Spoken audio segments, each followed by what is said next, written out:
Salatu wassalamu ala Rasulillah wa ala alihi wa ashabihi wa man tabi'ahum bi ihsan ila yaumiddin, amma ba'd. Alhamdulillah, ini pertemuan terakhir di kitab Al-Usul min Ilmi Al-Usul karya Syekh Muhammad bin Shalih Al-Utsaimin rahimahullahu taala. Kita masih melanjutkan pembahasan ijtihad sedikit, kemudian masuk ke taklid sebagai pembahasan penutup dari yang dibawakan oleh beliau rahimahullahu taala di kitab usul ini. Kita baca, bismillah. Bismillahirrahmanirrahim. Qala Syekh rahimahullahu taala, ma yalzamul mujtahid an yabdhula juhdahu fi ma'rifatil haqq thumma yahkuma bima dhahara lahu fa inna asaba falahu ajrun ala ijtihadihi wa ajrun ala isabatil haqq lianna fi isabatil haqqi izharan lahu wa amalan bih wa in akhta'a falahu ajrun wahidun wal khata'u maghfurun lahu liqaulihi sallallahu alaihi wasallam idza hakama al hakimu fajtahada thumma asaba falahu ajrani wa idza hakama fajtahada thumma akhta'a falahu ajrun wa illam yadhhar lahu al hukmu wajaba alaihi at tawaqquf wa jaza at taqlidu hina idzin lidarurah. Kata beliau rahimahullahu taala, poin terakhir untuk masalah ijtihad, ma yalzamu al mujtahid. Apa yang wajib, yang harus dilakukan oleh si mujtahid. Yalzamul mujtahidu, wajib bagi si mujtahid ayyabdula judahu, untuk menyerahkan kesungguh-sungguhannya fi ma'rifatil haqqi, dalam mengetahui yang benar. Ini harus antum paham, ini wajib bagi mujtahid untuk menyerahkan seluruh kemampuannya untuk mengetahui apa?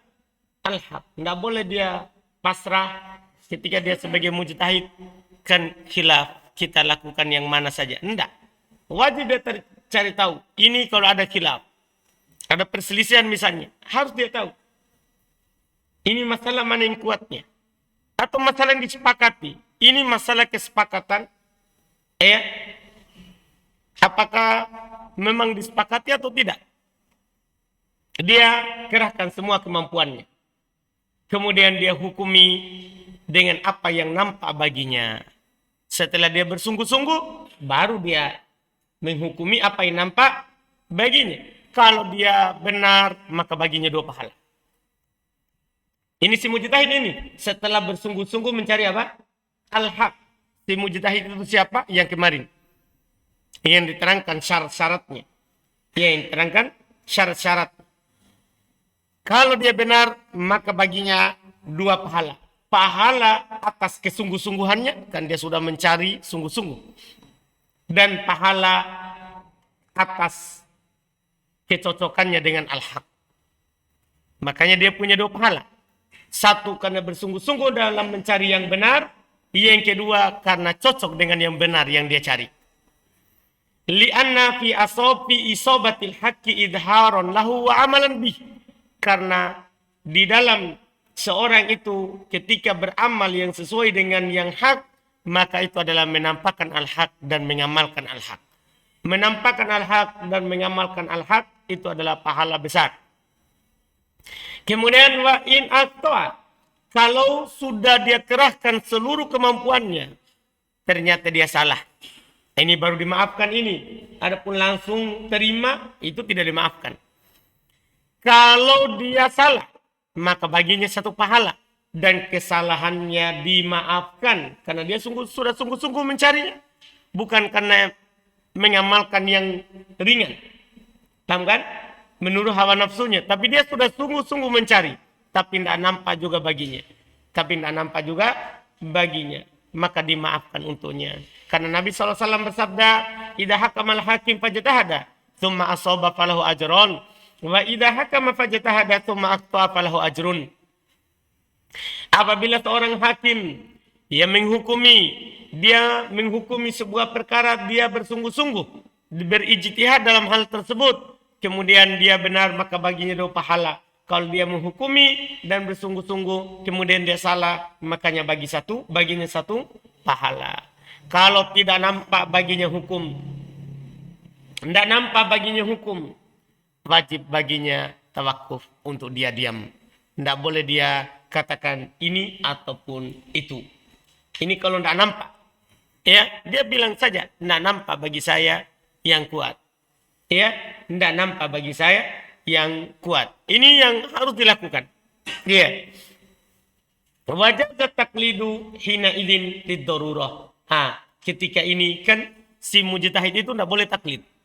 Orang yang mampu mencari dalil, yang mampu mencari perkataan ulama dan apa yang kuat seputar masalah itu, tidak boleh taklid.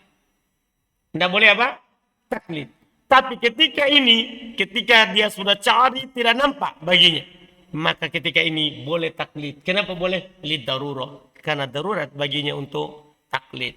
Jadi dia cari ulama yang berpendapat ini, yang menguatkan ini. Paham kan? Ini terkait dengan mujtahid. Kemudian berikutnya, pembahasan terakhir tentang taklid, lawan dari mujtahid. ثم قال رحمه الله تعالى: التقليد تعريفه: التقليد لغة وضع الشيء في العنق محيطا به كالقلادة، واصطلاحا اتباع من ليس قوله حجة. Ini pendek ya, yang belum artikan. Kata beliau rahimahullah ta'ala, taklid. Pengertiannya, taklid secara bahasa adalah meletakkan sesuatu di leher yang melingkarinya seperti kalung. Itu namanya taklid. Paham ya? Makanya orang bilang seperti ya sapi yang sudah ini hidungnya. Itu orang taklid. Jadi di mana ditarik, di situ dia ikut. Itu namanya apa? Taklid secara bahasa. Yaitu yang diikat lehernya. Secara bahasa. Tapi kita kan bukan secara bahasa yang kita maukan. Secara syar'i, istilahnya. Wastilah secara istilah. Ittiba'u man laisa qawluhu hujjah. Mengikuti orang yang ucapannya bukan hujjah. Itu namanya taklid. Mengikuti ucapan yang orang itu ucapannya bukan hujah. Anda paham? Tentunya yang hujah kan cuma Nabi SAW. Demikian pula siapa? Hujah kan Allah. Kemudian Nabi. Dan juga di pendapat sahabat. Ucapan sahabat. Kalau tidak ada menyelisihinya dari sahabat yang lain. Dan tidak menyelisih dalil. Cuma pengertian beliau ini kurang ya. Iya. Kurang ya. Berarti nanti kalau kita ikuti mujtahid berarti taklid. Iya, dan itu tidak boleh. Ini kurang 1 kata. Sebagian ulama menambahkan bila hujjah. Taklid itu ini baru sempurna. Taklid adalah ittiba'u man laisa qawluhu hujjatan bila hujjatin. Tambahkan kata maksudnya supaya sempurna. Ya, bila hujjatin. Baru la, baru hujjah. Ini baru sempurna. Kita tidak tambahkan dari perkataan Syekh Utsaimin, belum pendek, tapi ditambah oleh ulama lain tambahan kata bila hujjah. Itu baru sempurna. Lihat artinya, taklid artinya mengikuti yang ucapannya bukan hujjah tanpa hujjah. Saya ulangi, taklid artinya, perhatikan baik-baik ini, karena banyak sekali orang menuduh kita misalnya, kamu taklid terhadap ustadzmu. Sekarang apa itu taklid? Kita tanya dulu. Jangan sampai kamu ucapkan taklid, tapi tidak tahu pengertian apa? Taklid. Taklid adalah mengikuti orang yang ucapannya bukan hujah tanpa hujah. Artinya yang gini, kalau kita ikuti orang, ucapannya bukan hujah, tapi dia pakai dalil. Dia bilang, ini hukumnya haram. Dalilnya adalah firman Allah Subhanahu wa taala. Apa hukum mengikuti ucapannya itu? Apakah taklid atau bukan? Bukan taklid, karena kita ikuti ucapannya karena ada apa? Hujahnya, bukan karena orangnya. Paham gak ini? Jelas ini. Yang taklid itu kita ikuti orang tanpa hujah. Anu paham? Itu baru apa? Taklid. Misalnya kita lihat misalnya Ustadzul, ya kalau belum sholat tangannya tidak di dada tapi di bawah. Contoh ini, contoh. Kita tidak tahu hujahnya. Kita cuma lakukan saja langsung seperti itu. Saya tidak tahu hujahnya, saya langsung lakukan. Ini namanya apa? Taklid. Tapi kalau saya lakukan, karena saya pernah dengar Ustadz sebutkan dalilnya, maka itu bukan taklid. Antum harus perhatikan baik-baik. Ya, banyak sekali orang berkata, kamu taklid, tapi dia tidak tahu apa itu arti taklid. Jadi kalau kita ikuti orang yang ketika dia berpendapat, dia sampaikan dalilnya, maka itu bukan taklid. Paham kan? Misalnya kita membahas madhab. Ulama ini berpendapat boleh. Ulama lain berpendapat sunnah. Ulama lain berpendapat wajib. Masing-masing diuraikan dalilnya. Kemudian kita pegang yang punya dalil yang kuat. Maka itu bukan taklid madhab. Tapi apa? Ikut dalil. Ikut apa? Dalil. Tapi kita pakai madhab karena mempelajari apa? Dalil tadi itu. Karena kita pahami dalil dari uraian mereka. Paham kan? Jelas ini kan? Ini Masya Allah pengertian taklid supaya ini. Karena kalau kita berhenti sampai di situ tadi itu berarti kita semua jadinya taklid. Iya kan? Karena tidak seorang pun dari kita kecuali ambil dari orang sebelum kita. Iya kan? Misalnya tabi'in, ambil kepada sahabat. Setelah tabi'in, ambil kepada tabi'in. Iya kan? Berarti taklid semua karena ini mengikuti ucapan orang. Kan begitu? Nah, harus ditambah bila hujah. Kita ikuti ucapan orang yang ucapannya bukan hujah, tapi tanpa hujah yang disebutkan. Adapun kalau ada hujah yang disebutkan, maka itu ikut hujah. Bukan ikut orang yang ucapannya bukan hujah. Ini perhatian sekali, karena banyak orang yang selalu ucapkan taklid, kamu taklid, kamu taklid. Paham kan? Sekali-sekali kita tantang, apa itu taklid? Iya kan? Apa itu taklid? Karena kalau dia sudah kalah hujah, kamu taklid. Kamu taklid. Apa itu taklid? Taklid itu inilah dia. Mengikuti ucapan orang yang ucapannya bukan hujah, tentunya ulama bukan hujah. Ucapannya tanpa hujah, itu baru taklid. Adapun kita ikut ulama dengan hujah yang belum sampaikan, maka itu bukan taklid, tapi mengikuti dalil. Ini harus dipahami. Kemudian kata beliau, ثم قال فخرج بقولنا من ليس قوله حجة اتباع النبي صلى الله عليه وسلم واتباع أهل الإجماع واتباع الصحابي إذا قلنا إن قوله حجة فلا يسمى اتباع شيء من ذلك تقليدا لأنه اتباع للحجة لكن قد يسمى تقليدا على وجه المجاز والتوسع. Dengan ucapan kami, siapa yang ucapannya bukan hujah, itu keluar Nabi SAW. Ya kan? Karena ucapan Nabi adalah apa? Hujah. Keluar juga ikut ijma. Karena ijma adalah apa? Hujah. Keluar juga ucapan mengikuti ucapan sahabat. Karena ucapan sahabat adalah apa? Hujah. Paham? Kalau kita katakan dia ucapan sahabat adalah hujah. Dan memang ucapan sahabat adalah hujah dengan syarat tidak menyelisih dalil dan tidak ada sahabat lain yang menyelisihinya.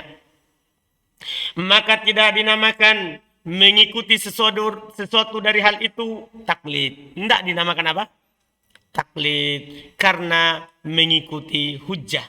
Akan tetapi kadang dinamakan juga taklid tapi secara majaz atau apa? Tawassu. Hanya berluas-luas dalam menggunakan apa? Taklid. Iya kan? Berluas-luas dalam menggunakan taklid. Kemudian مواضع التقليد يكون التقليد في موضعين. الأول أن يكون المقلد عاميا عاميا لا يستطيع معرفة الحكم بنفسه ففرضه التقليد لقوله تعالى فاسألوا أهل الذكر إن كنتم لا تعلمون ويقلد أفضل من يجده علما وورعا فإن تساوى عنده اثنان خير بينهما خير بينهما. Ini pembahasan juga penting. Kapan kita boleh taklid? Kapan kita boleh taklid? Kata beliau rahimahullah ta'ala tempat taklid. Terjadi taklid pada dua tempat. Perhatian baik-baik. Taklid terjadi pada dua tempat. Jangan berluas-luas. Yang pertama, ayyakunal muqallid, si muqallid. Muqallid itu si yang bertaklid. Orang yang bertaklid amiyan. Dia orang awam. Paham ini? Orang awam. La yastati'u ma'rifatul hukum binafsihi. Itu dia tidak bisa mengetahui hukum dengan dirinya. Anda paham ini? Tidak tahu. Dia bisa baca Al-Quran. Tapi tidak tahu mengambil hukum dari Al-Quran itu. Dia tidak tahu bahasa Arab. Tidak tahu usul fikih. Iya kan? Tidak tahu usul hadis. Iya. Fafarduhut taklid. Maka yang wajib baginya adalah apa? Bertaklid. Karena firman Allah Subhanahu wa taala, "Fas'alu ahla dzikri in kuntum la ta'lamun." Tanya orang yang tahu kalau kalian tidak tahu. Ada paham ini? Kalau kalian tidak tahu, tanya orang. Iya. Terus siapa yang harus dia ikuti? Yang harus dia taklidi dalam masalah ini? Apakah bisa sembarang orang? Dia belum bilang wa yuqallidu afdhala man yajiduhu ilman wa wara'a. Dia taklidi orang yang dia dapatkan yang paling utama ilmunya dan paling utama waronya. Jadi tidak boleh sembarang juga itu taklid. Tidak boleh kita pilih ustadz sesuai dengan sana deh. Karena enak-enak sana sedikit. Sesuai dengan anak muda. Paham kan? Tidak boleh. Harus cari yang paling utama ilmunya dan yang paling utama waroknya. Kehati-hatiannya. Bukan yang ikut manusia, tapi ikut dalil. Yang paling hati-hatinya. Fa'in tasawa. Kalau sama. Indahutnan. Sama di sisi dua orang. Jadi misalnya anggaplah dia punya ustadz yang dia dapatkan. Masya Allah. Ilmunya sama, pelajarannya. Ya. Waroknya. Masya Allah. Maka khayyara bainahuma. Maka dia pilih salah satu dari keduanya. Pilih salah satu dari keduanya. Ini Masya Allah yang pertama. Yang kedua. أن يفعل المجتهد حادثة تقتضي الفورية ولا يتمكن من نظر فيها فيجوز له التقليد حينئذ. واشترط بعضهم لجواز التقليد ألا تكون المسألة من أصول الدين التي يجب اعتقادها لأن العقائد يجب الجزم فيها والتقليد إنما يفيد الظن فقط. Yaitu terjadi bagi si mujtahid. Jadi ini memang orang mujtahid. Ini yang kedua. Terjadi padanya kejadian yang mengharuskan segera dia menghukumi. Terjadi baginya suatu kejadian yang mengharuskan dia segera menjelaskan apa? Hukumnya. Tapi dia tidak bisa memeriksanya. melihat hukum masalah ini, maka boleh baginya taklid kepada ulama sebelumnya menjelaskan hukum tersebut. Dan sebagian mereka mempersyaratkan boleh taklid, yaitu masalah itu bukan dalam masalah pokok agama yang wajib diyakini. Paham kan? Yang wajib diyakini. Karena masalah akidah wajib kita jazm padanya. Kita berkeyakinan kuat padanya. Dan taklid itu kan hanya apa? Memberikan faedah apa? Don. Makanya kalau masalah akidah wajib kita pelajari dengan dalilnya. Kalau masalah akidah, masalah keyakinan wajib kita pelajari dengan apa? Dalilnya. Tidak boleh taklid. Yang taklid di sini adalah masalah-masalah selain apa? Akidah. Itu persyaratan sebagiannya. Terus رحمه الله تعالى والراجح أن ذلك ليس بشرط لعموم قوله تعالى فاسألوا أهل الذكر إن كنتم لا تعلمون والآية في سياق إثبات الرسالة وهو من أصول الدين ولأن العامية لا يتمكن من معرفة الحق بأدلته فإذا تعذر عليه معرفة الحق بنفسه لم يبقى إلا التقليد لقوله تعالى فاتقوا الله ما استطعتم. Tapi yang benarnya ini bukan syarat. Maksudnya bukan syarat kalau dalam masalah akidah tidak boleh apa? Taklid. Bukan syarat. Yang penting dia ikut. Kalau dia tidak mampu, boleh dia ikut. Iya. Karena umum firman Allah Subhanahu wa taala, tanya yang tahu kalau kalian tidak tahu. Ini umum.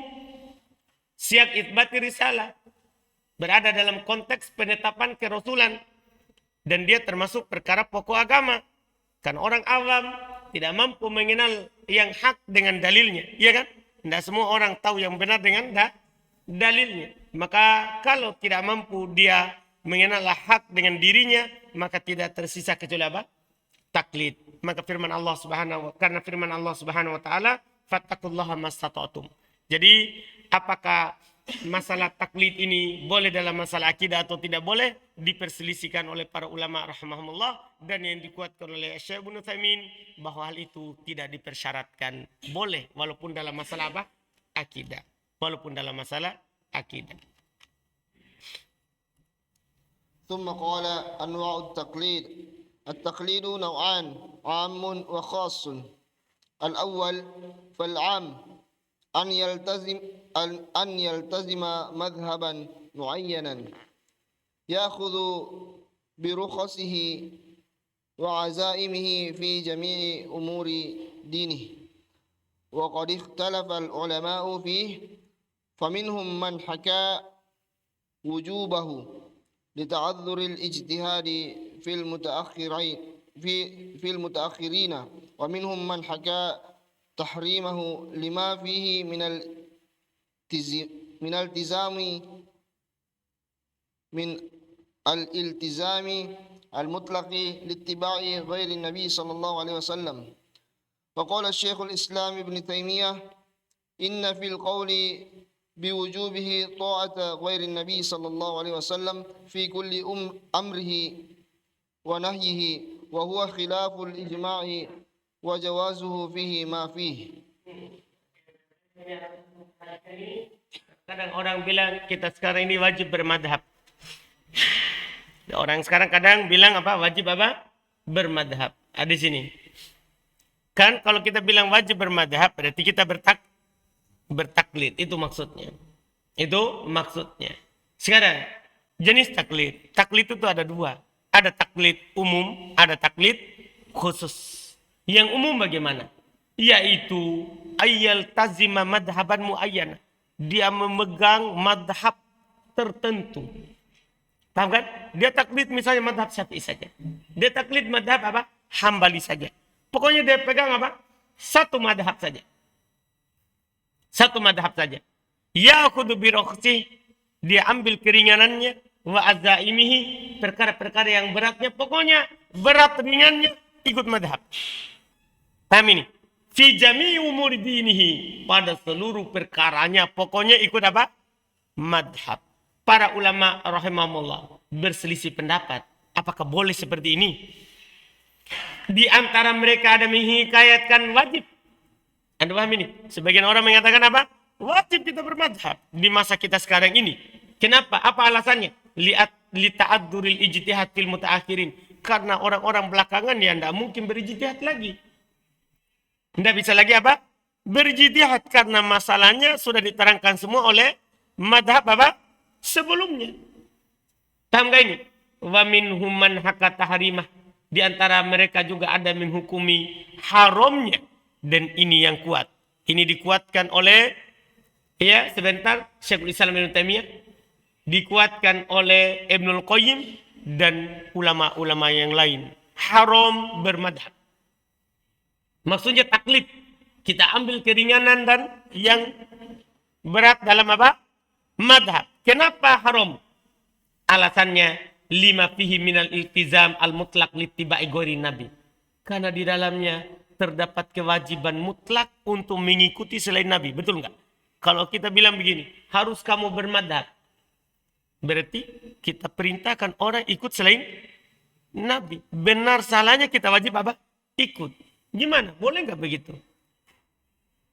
Ini enggak boleh kan? Berkata Syekhul Islam Ibnu Taimiyah, Inna fil qauli biwujubi ta'ati ghairi nabi. Sungguh dalam pendapat yang mengatakan wajib taat selain nabi, maksudnya ikut madhab. Paham ini? Fi kulli amrihi wa nahyi, dalam setiap perintah dan larangannya, wa huwa khilaful ijma. Ini menyelisih ijma. Karena kesepakatan itu adalah wajib mengikuti apa? Nabi. Wa jawazihi fi ma fi. Kalau ada orang yang membolehkannya, fihi ma fi, di dalamnya ada sesuatu. Itu maksudnya. Di dalamnya ada apa? Sesuatu. Iya. Bahkan di tempat lain Syekh Ibnu Taimiyah rahimallahu taala beliau berkata, hada min abtalil batil. Perkara yang mengatakan wajib kita ikut madhab, ambil keringanan dan tidak yang beratnya dari madhab apapun tanpa kita lihat dalilnya, wajib bermadhab. Ini adalah perkara yang batil. Ini adalah perkara yang batil. Kita pelajari apapun dari madhab yang datang, kita tidak ambil secara mutlak, tapi kita lihat apanya? Dalilnya. Tidak boleh kita taklid mutlak.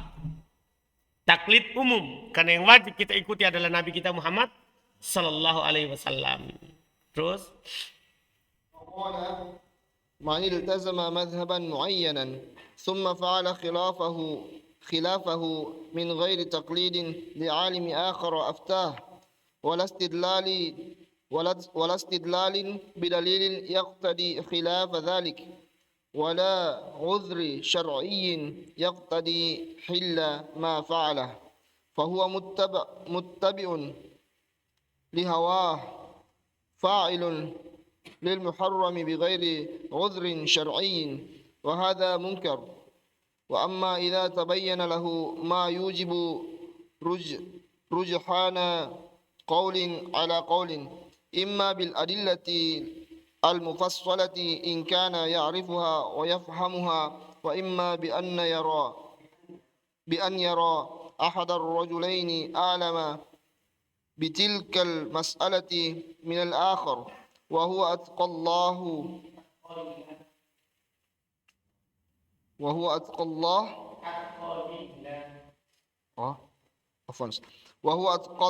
أتقى لله فيما يقوله فيرجع عن قول إلى قول لمثل هذا فهذا يجوز بل يجب وقد نص الإمام أحمد على ذلك. Memang ini kitab dasar, tapi inilah dasar yang kita pegang dalam masalah apa? Taklid. Beliau berkata, siapa yang berkata ini? Syekhul Islam Ibnu Taimiyah rahimahullah. Beliau berkata, man iltazama madhaban muayyana, siapa yang berpegang dengan madhab tertentu, kemudian dia melakukan yang menyelisihinya tanpa taklid terhadap sealim yang lain dalam fatwanya, tidak pula berdalil dengan dalil yang mengharuskan menyelisihinya, dan tanpa udzur syar'i mengharuskan bolehnya apa yang dia lakukan, maka ini fahuwa muttabi'un lihawa. Lihat, Syekhul Islam Taimiyah keras dalam, makanya Syekhul Islam kan, antum bisa perhatikan ya, Syekhul Islam secara madhab Hambali. Syekhul Islam secara madhab apa? Hambali. Dan kalau antum lihat apa yang beliau kuatkan, itu banyak menyelisih juga Hambali. Karena sesuai dengan apa? Dalil. Kadang bertepatan dengan Syafi'iyah. Karena beliau ikut dalil. Karena beliau ini. Siapa yang ikut madhab tertentu tanpa melihat pendalilan, maka fahuwa muttabi'un li hawa. Maka dia mengikuti hawa nafsunya. Jadi dianggap mengikuti hawa nafsu. Fa'ilun lil muharram, melakukan yang diharamkan. Bigoi bi udrin syar'i, tanpa udur apa? Syar'i, tanpa udur syar'i. Wahada mungkar. Ini keras ya. Ini adalah kemungkaran. Ini kemungkaran kalau ada yang seperti itu. Amma idza tabayyana lahu ma yujib rujhanu qauli. Adapun ini jenis yang kedua. Adapun ada orang ini bukan yang iltazam madhaban muayyan. Adapun orang yang jika jelas baginya apa yang mewajibkan merodikan satu pendapat atas pendapat yang lain, apakah dengan dalil yang rinci, kalau dia mengetahui dan memahami dalil, atau dia melihat seorang dari salah satu dua orang yang lebih berilmu dalam masalah itu daripada yang lain, dan dia lebih bertakwa kepada Allah pada apa yang dia katakan, kemudian dia rujuk dari pendapatnya kepada pendapat yang kuat, limit lihada dalam masalah ini boleh bahkan wajib. Nah, kalau kita bertaklid mutlak, nah, apapun dari madhab, itu tidak boleh, itu haram, itu mungkar. Adapun kita sudah bermadhab, tapi kita dapat bahwa dalam madhab lain ada dalil yang lebih kuat, kemudian kita rujuk, kita ikut pada yang lebih kuat dalilnya, maka ini boleh. Bahkan ini yang wajib, karena ini kita wajib ikut dalil. Ini telah dinaskan oleh Imam Ahmad rahimahullahu ta'ala dalam hal tersebut. Ini mutlak, ini taklid yang umum. Kemudian ثم قال الشيخ رحمه الله تعالى الثاني والخاص أن يأخذ بقول معين في قضية معينة فهذا جائز إذا عجز عن معرفة الحق بالاجتهاد سواء عجز عجزا حقيقيا أو استطاعوا ذلك مع المشقة أو استطاع ذلك مع المشقة العظيمة. kedua namanya taklid khusus, yaitu dia mengambil ucapan tertentu dalam masalah tertentu. Ini boleh. Kami ini adalah apa? Boleh. Kalau dia tidak mampu mengetahui yang hak dengan ijtihad, sama saja apakah dia tidak mampu dengan ketidakmampuan yang hakiki sebenarnya, atau tidak mampu karena adanya masyaqqah. Sulit baginya untuk mendapatkan mengetahui yang hak. Mengetahui yang hak. Ayat taklid khusus ini boleh. Kemudian fatwa al-muqallid. Apa hukum ahli taklid berfatwa? قال الله سبحانه وتعالى فاسألوا أهل الذكر إن كنتم لا تعلمون وأهل الذكر هم أهل العلم والمقلد ليس من أهل العلم المتبوعين وإنما هو تابع لغيره. Subhanahu wa ta'ala berfirman, bertanyalah orang berilmu. Ahlul dzikri, ahlad dzikri, kalau kalian tidak tahu. Ahlad dzikri itu ahlul ilm. Mereka adalah orang-orang yang memiliki apa? Ilmu. Orang yang taklid bukan dari ahlul ilm yang diikuti. Bahkan tiada lain, dia hanya mengikuti orang lain. Artinya muqallid itu tidak boleh berfatwa. Tidak boleh dimintai fatwanya. Kenapa?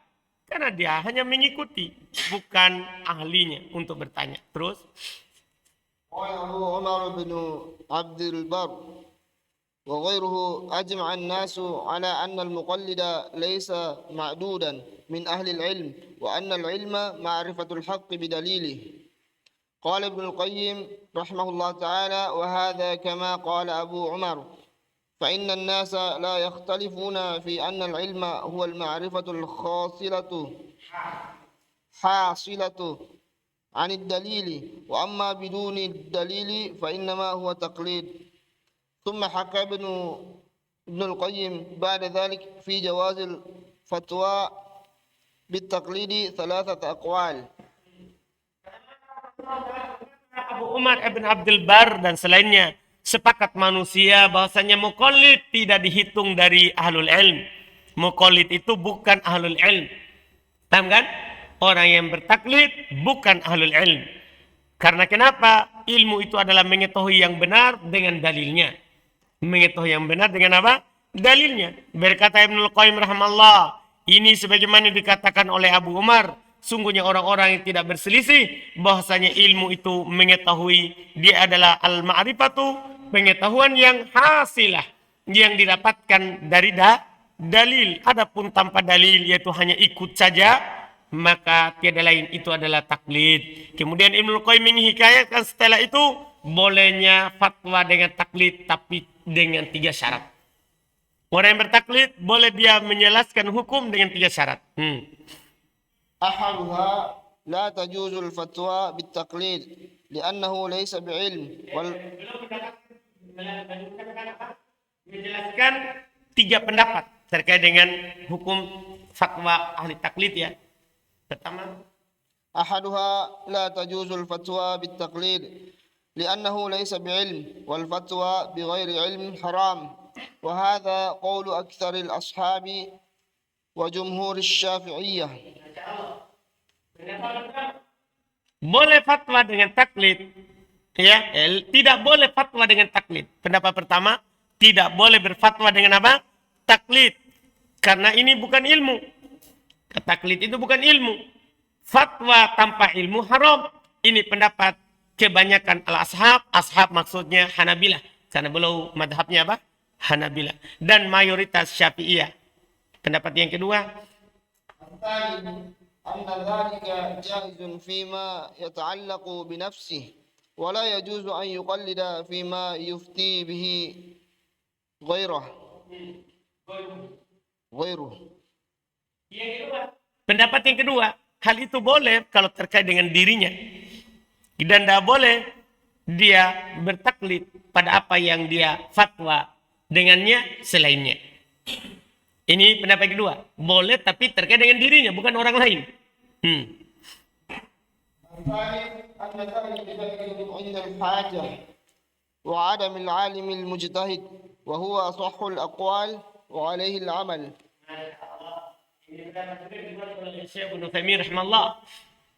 Yang ketiga, boleh kalau dibutuhkan dan tidak ada alim yang mujtahid. Perhatikan baik-baik ini. Boleh kalau dibutuhkan dan tidak ada seorang alim yang mujtahid. Dan ini pendapat yang paling kuat dan di atasnya lah beramal. Iya kan? Kan pendapat pertama haram. Pendapat kedua boleh terkait dengan dirinya. Pendapat ketiga boleh terkait dengan dirinya ataupun orang lain. Tapi ingat, kalau dibutuhkan dan memang tidak ada orang alim mujtahid.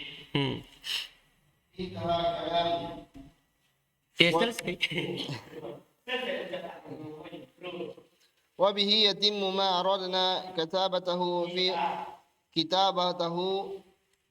في هذه المذكرة الوجيزة.